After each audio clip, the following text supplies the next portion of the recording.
My Italian grandmother hated on my mother so much for not being Italian, my mother never told us what we were.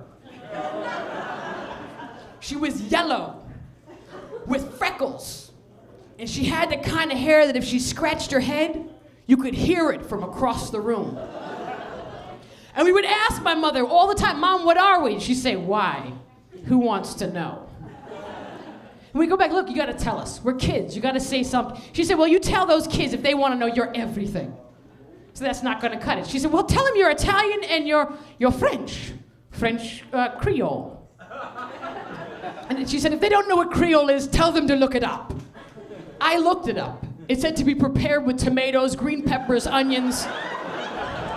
This went on till I was 14, my mom dies, and all these black folks show up at the funeral.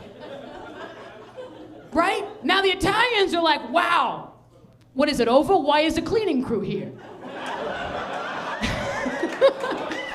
Hey, the Italians didn't say that because they were racist. That would be an unfair stereotype.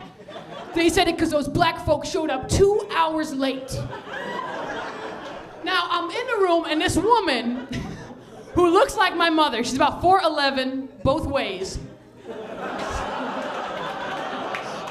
Looks like my mother if she had been born a brown blueberry, you know? Walks over and says, your mother never told you she was black. Now that messed me up. I ended up in therapy, and I told my white therapist, she said, oh, this must have been horrible. You're there, this woman you've never seen before comes over with clutched teeth and just says, your mother never told you she was black. I was like, no, she's black. She didn't say it like that. It was more like,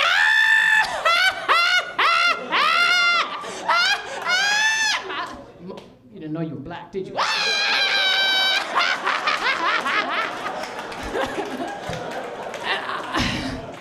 I was like, wow.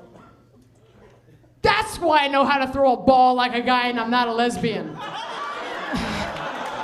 You know, my odd fear of white policemen, you know? Why those white boys would beat me down in the schoolyard, why I keep jumping back up yelling, bring it! Do you know what I'm saying? My uncontrollable urge to drive an unregistered vehicle on an expired driver's license.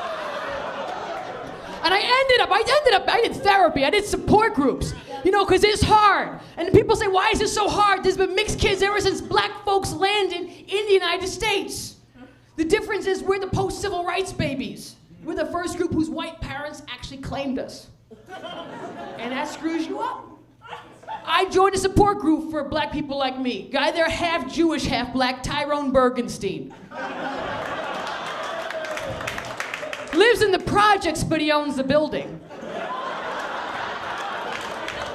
Girl there, half Korean, half black, Dong Suk, Washington. Bought a Korean market, follows herself around the store. Half Mexican, half Jamaican. Rolls a burrito like this. That's my time.